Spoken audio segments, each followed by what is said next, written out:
نحمدہ ونصلی علی رسولہ الکریم اما بعد۔ محترم سامعین، ہمارے اکابرین میں سے ایک بہت بڑا نام قاسم العلوم والخیرات، منبع فیوض و برکات، صاحب آب حیات حضرت مولانا قاسم نانوتوی رحمۃ اللہ تعالی علیہ کے پوتے حکیم الاسلام حضرت مولانا قاری محمد طیب صاحب قاسم رحمۃ اللہ تعالی علیہ کا بھی ہے، جو کہ 50 سال تک نصف صدی تک دارالعلوم دیوبند کے محتمم بھی رہے۔ حضرت قاری صاحب کی کتاب مجالس حکیم الاسلام میں سید الفقہاء، امام الائمہ، سراج الامہ، تلمید الصحابہ، امام سواد اعظم حضرت امام اعظم ابو حنیفہ رحمۃ اللہ تعالی علیہ کے ذہانت کے واقعات لکھے ہوئے ہیں۔ ان میں سے 2 واقعات میں آپ حضرات کے سامنے رکھنا چاہتا ہوں۔ پہلا واقعہ یہ کہ ایک شخص تھا، اس کی بیوی اس کو منہ نہیں لگاتی تھی، اور وہ بندہ اس سے سو جان سے اس کا عاشق تھا، بہت زیادہ اپنی بیوی سے پیار اور محبت کرتا تھا۔ بیوی کی طبیعت شوہر سے نہیں ملتی تھی، اس لیے وہ طلاق لینا چاہتی تھی، مگر مرد طلاق نہیں دیتا تھا۔ ایک دن دونوں میاں بیوی بیٹھے ہوئے بات چیت کر رہے تھے۔ بیوی کچھ کہہ رہی تھی، مرد نے بھی کوئی جملہ کہا۔ اب بیوی چپ ہو کر بیٹھ گئی۔ مرد نے کہا، اگر صبح صادق سے پہلے تو نہ بولی تو تجھ پر طلاق ہے۔ وہ چپ ہو گئی اور ارادہ کر لیا کہ خاموش رہوں گی تاکہ اس سے کسی طرح پیچھا چھوٹ جائے اور مجھے طلاق مل جائے۔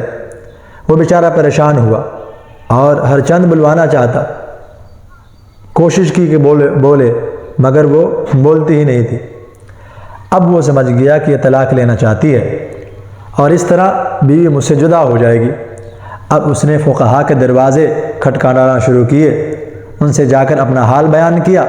انہوں نے یہی کہا کہ جا کر اپنی بیوی کی خوشامد کرو اور صبح صادق سے پہلے کسی طرح بلواؤ، ورنہ صبح صادق ہوتے ہی وہ تیرے ہاتھ سے نکل جائے گی۔ سب نے یہی جواب دیا۔ پھر وہ امام اعظم ابو حنیفہ رحمۃ اللہ تعالی علیہ کے پاس پہنچا، پریشان بیٹھ گیا۔ امام صاحب نے فرمایا کہ آج کیا بات ہے، پریشان کیوں ہو؟ اس نے کہا کہ حضرت، واقعہ یہ ہے کہ بیوی سے میں نے کہہ دیا کہ تو اگر صبح صادق تک نہ بولی تو تجھ پر طلاق۔ اب وہ خاموش ہو کر بیٹھ گئی ہے، اب میں کیا کروں؟ امام ابو حنیفہ رحمۃ اللہ تعالی نے فرمایا کہ طلاق نہیں پڑے گی، مطمئن رہ۔ اب وہ مطمئن ہو کر آ گیا۔ فقہاء نے امام صاحب پر تان شروع کیا کہ ابو حنیفہ رحمۃ اللہ تعالی علیہ حرام کو حلال بتانا چاہتے ہیں، ایک صریح حکم ہے، اس کو کہہ دیا کہ طلاق نہیں پڑے گی۔ امام صاحب نے یہ کیا کہ صبح صادق میں جب آدھا گھنٹہ رہ گیا تو مسجد میں جا کر زور سے تہجد کی اذان دینا شروع کر دی۔ اس عورت نے جب اذان کی آواز سنی تو سمجھی کہ صبح صادق ہو گئی، بس بول پڑی اور کہنے لگی، صبح صادق ہو گئی، میں مطلقہ ہو گئی، مجھے طلاق ہو گئی، اب تیرے پاس نہیں رہوں گی۔ جب تحقیق کیا تو معلوم ہوا کہ صبح صادق نہیں ہوئی، وہ تہجد کی اذان تھی۔ لوگ قائل ہو گئے کہ واقعی امام صاحب فقیہ بھی ہیں اور مدبر بھی ہیں۔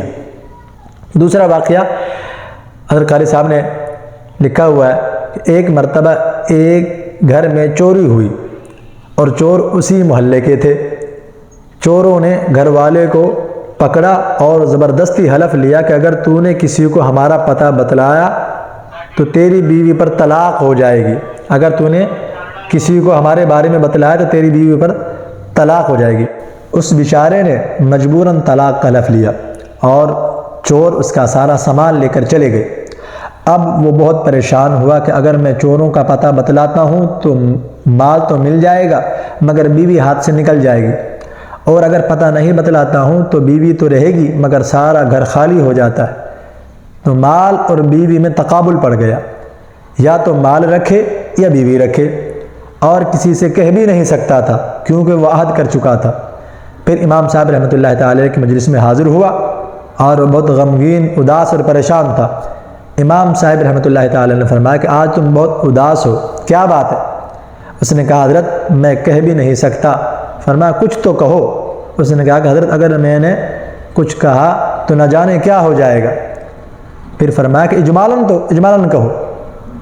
اس نے کہا کہ حضرت چوری ہو گئی ہے، میں نے عہد کر لیا ہے کہ اگر میں نے ان چوروں کا پتہ کسی کو بتلایا تو بیوی پر طلاق۔ مجھے معلوم ہے کہ چور کون ہے، وہ تو محلے کے ہیں، لیکن اگر پتہ بتلاتا ہوں تو بیوی پر طلاق پڑ جائے گی۔ امام صاحب رحمۃ اللہ تعالیٰ علیہ نے فرمایا کہ مطمئن رہ، بیوی بھی ہاتھ سے نہیں جائے گی اور مال بھی مل جائے گا، اور تو ہی پتہ بتلائے گا۔